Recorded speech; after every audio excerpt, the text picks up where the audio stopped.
Hello, this is Professor Berberena. In this lecture about race and ethnicity in the Caribbean, we will talk about the different definitions of race and ethnicity, how they apply or not in the Caribbean, the different nuances, the exceptions, and also some criticisms towards the use of ethnocentrism in the understanding of Caribbean identity.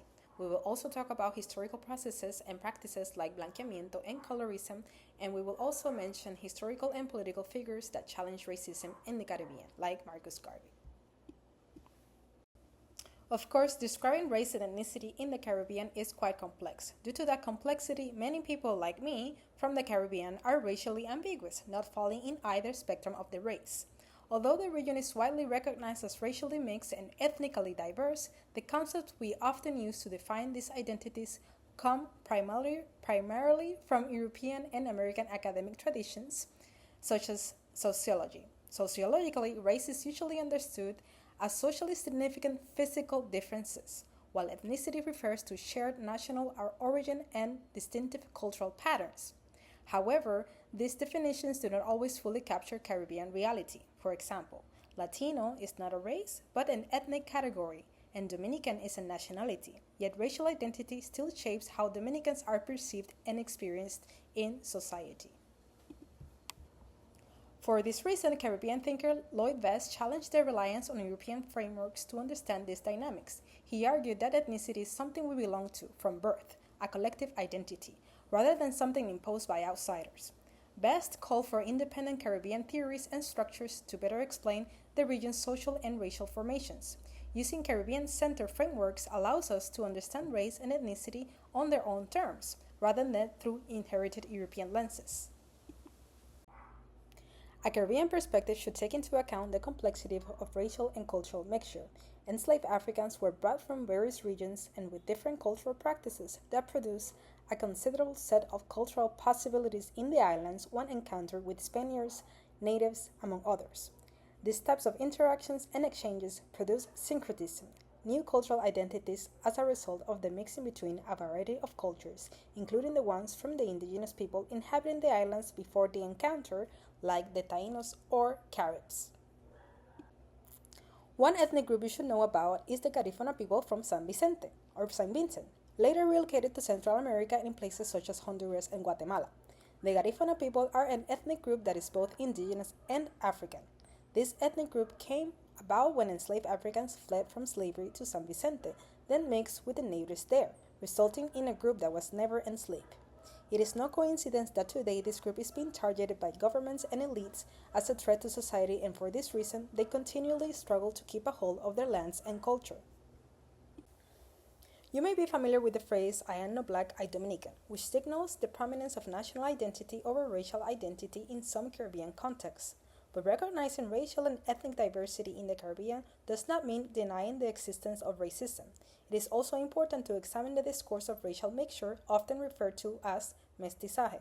While cultural and racial mixing is a historical reality in the region, presenting racial mixtures as superior or institutionalizing it as the ideal identity can become problematic when it excludes or marginalizes certain populations.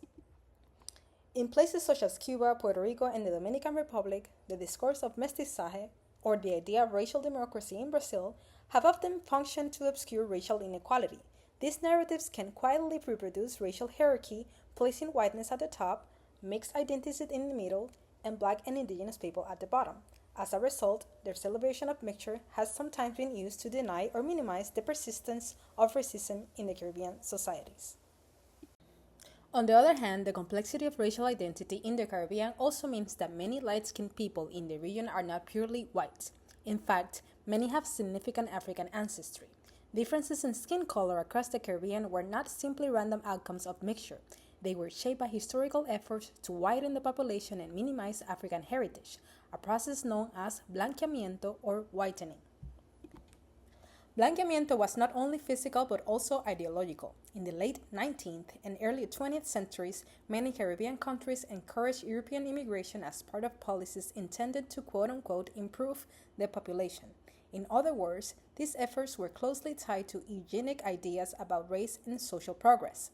At the same time, African descendants were often socialized to participate in this process by marrying lighter-skinned partners so that their children could have lighter skin and could be able to enjoy light-skin privilege. This was called limpieza de sangre, purity or cleansing of blood, inherited from Spanish colonial society. In Puerto Rico, these racialized ideas about population and social improvement also appear in 20th century public policy. During the mid-20th century, more than one-third of Puerto Rican women of childbearing age were sterilized, often without fully informed consent, as part of state-supported population control programs. This history is explored in the documentary La Operación, released in 1982, which you can find in YouTube.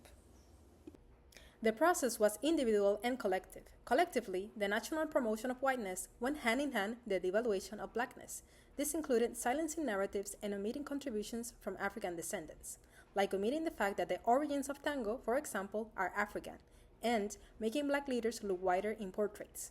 In the case of Cuba, this included the prohibition of party formation within racial lines, such as the Morua Law and the Race War of 1912. Colorism also occurs in the Caribbean, even within communities of African descent. Colorism refers to discrimination based on skin tone, where lighter skin is often valued more highly than darker skin.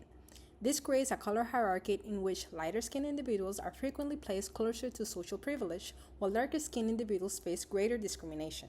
In the Caribbean, this hierarchy developed during the colonial period when European colonizers placed whiteness at the top of the racial ladder. Now, it's common to find families with members who have different skin tones. Treatment can vary depending on skin color, with lighter-skinned individuals sometimes receiving more favorable treatment than darker-skinned relatives. This shows how colorism can operate not only at the societal level but also within families and everyday social interactions. In response to colonialism, racism, and color hierarchies in the 20th century, Caribbean leaders began organizing movements that promoted Black pride, political consciousness, and self-determination. Marcus Garvey, born in Jamaica in 1887, became one of the most influential Black political leaders of the early 20th century. He founded the Universal Negro Improvement Association, or the UNIA, in 1914. His ideas emerged in a context where colonial societies in the Caribbean were structured by strong racial hierarchies that limited opportunities for people of African descent. Garvey promoted Black nationalism, racial pride, and the unity of Black people around the world. Through the UNIA, he encouraged Black communities to build their own economic institutions and to develop political self-determination.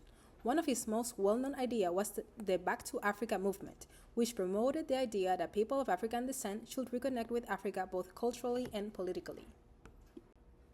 Mamie Demena was another important leader within the Garvey movement.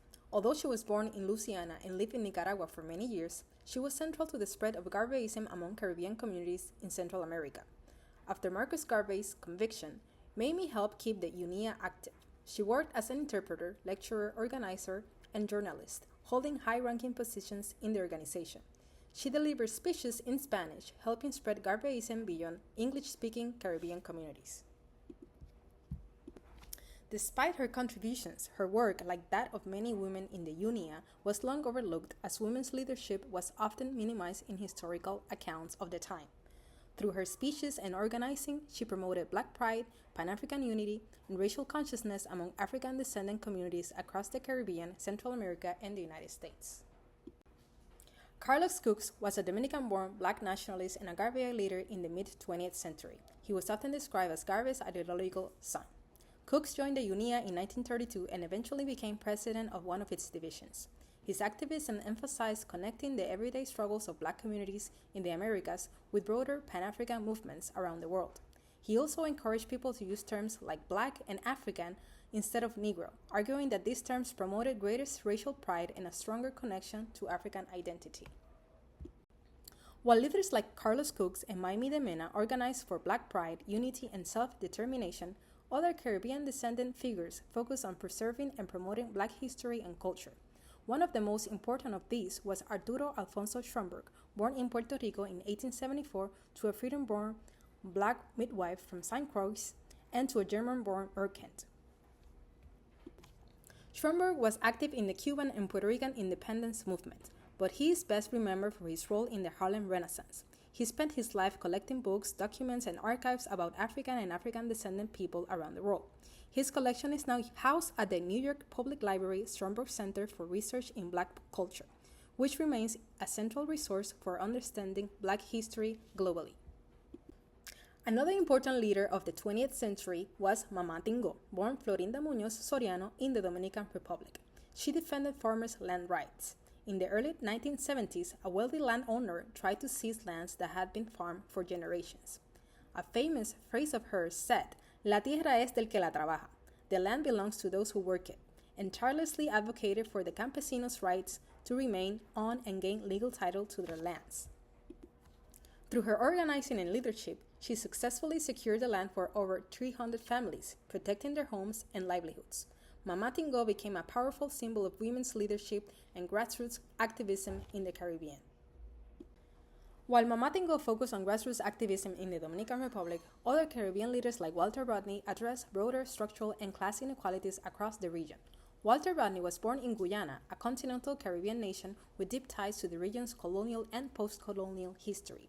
Rodney emphasized class struggle and global systemic inequalities. His Marxist approach analyzed how European colonialism underdeveloped Africa and exploited Caribbean and African people. Rodney also worked internationally, including in Tanzania, to support African liberation and Pan-African solidarity. Beyond the figures presented previously, the Caribbean produced countless other thinkers and activists like C.L.R. James in Trinidad and John Price Mars in Haiti.